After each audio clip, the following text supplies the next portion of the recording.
అసలు ప్రశ్న ఏంటంటే ఇప్పటిదాకా ఇచ్చిన జీవోలను వెలుగులోకి తీసుకురావడం సాధ్యమేనా? పబ్లిక్ డొమైన్లో పెట్టకుండా ఉన్నవి ధ్వంసం కాకుండా ఉన్నాయా? ప్రపంచమంతా టెక్నాలజీని వాడుకుంటే గత కేసీఆర్ సర్కార్ మాత్రం ఆఫ్లైన్కే మొగ్గు చూపటం చాలా సందేహాలకు తావు ఇచ్చేదిగా కనిపిస్తోంది. ఫిజికల్ ఫైల్స్తో అంతా మాయ చేయొచ్చు అన్న ఉద్దేశంతోనే ఆఫ్లైన్ పాలన కొనసాగించారు అన్న విమర్శలు పెరుగుతున్నాయి.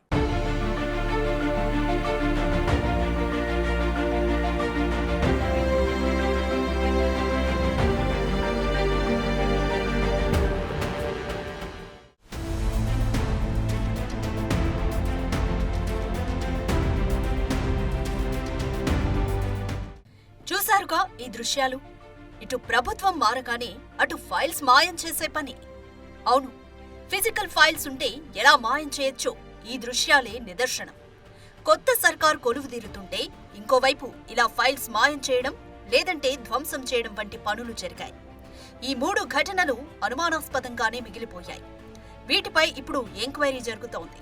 పశుసంవర్ధక శాఖలో ఎందుకు సీసీ కెమెరాలు ధ్వంసం చేసి ఫైల్స్ మాయం చేయాల్సిన పరిస్థితి ఎదురైందన్నది తేలాల్సి ఉంది.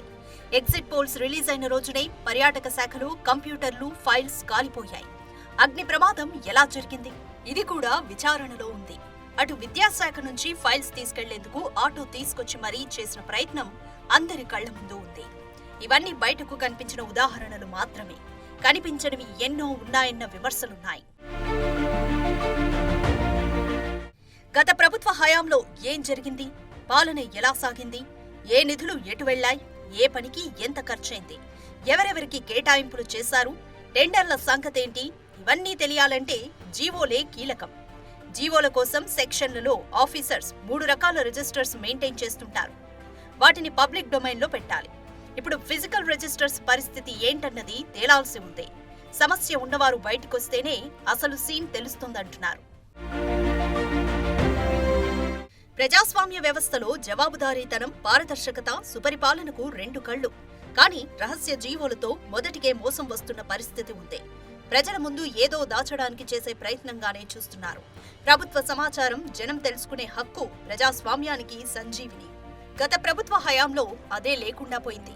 జీవోలు సీక్రెట్ గా ఉండడం వల్ల ప్రభుత్వ యంత్రాంగంలో అవినీతి పెరగడానికి కారణమవుతుందన్న వాదన కూడా ఉంది.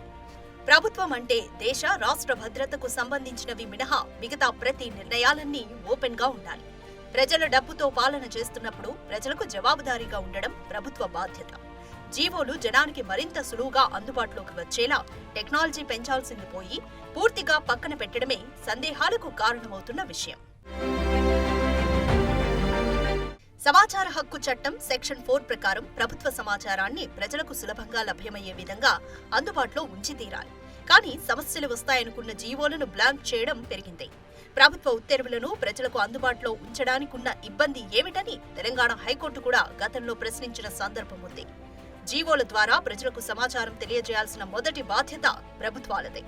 సమాచారాన్ని పబ్లిక్ డొమైన్లో ఉంచాలనే ఆర్టీఐ చట్టం రూల్స్ ను దృష్టిలో పెట్టుకుని పారదర్శకతకు ప్రాధాన్యమిస్తూ 2012 మార్చిలో యూపీఏ ప్రభుత్వం national data sharing and accessibility policy NDSAPని తీసుకొచ్చింది.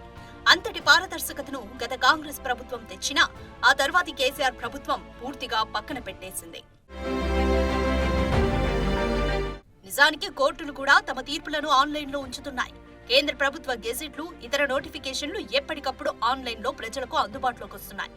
అలాంటప్పుడు ప్రభుత్వ జీవోలు ఉంచితే నష్టం ఏంటన్నది క్వశ్చన్ మార్క్. కొన్ని జీవోలను కాన్ఫిడెన్షియల్, మరికొన్ని బ్లాంక్ గా పేర్కొంటూ వెబ్సైట్లో పెట్టడం లేదు. చీకటి పాలనకు కారణాలు ఏంటన్నది తేలాలి. మరోవైపు ఈ ఆఫీస్ విధానం కాంగ్రెస్ హయాంలోనే వచ్చింది.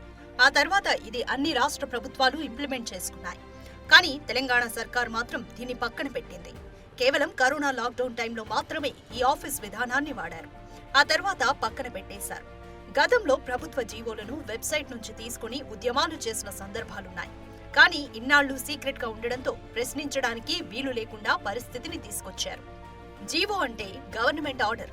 ఇందులో విషయాలను ఎందుకు దాచాల్సొస్తోంది? ఏదో మొదలబు ఉండడంతోనే మాయాజాలం చేశారా అన్న ప్రశ్నలున్నాయి.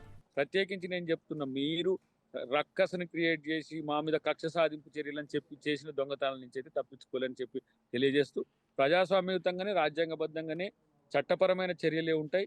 అది కూడా ఏ స్థాయిలో అక్రమాలు జరిగితే ఆ స్థాయిలో ఉంటాయని మాత్రం చెప్పగలను. ఆర్టీఐ చట్టం సెక్షన్ 4 క్లాస్ 1 క్లాస్ 2 ప్రకారం ప్రతి సమాచారాన్ని అందుబాటులో ఉంచాలన్నది. భద్రతకు సంబంధించి తప్ప మిగతావన్నీ ప్రజలకు సంబంధించినవి పబ్లిక్ ముందు పెట్టాల్సిందే. చట్ట ప్రకారం అధికారులు బాధ్యులు, ఆ తర్వాత ప్రజాప్రతినిధులు బాధ్యులవుతారు.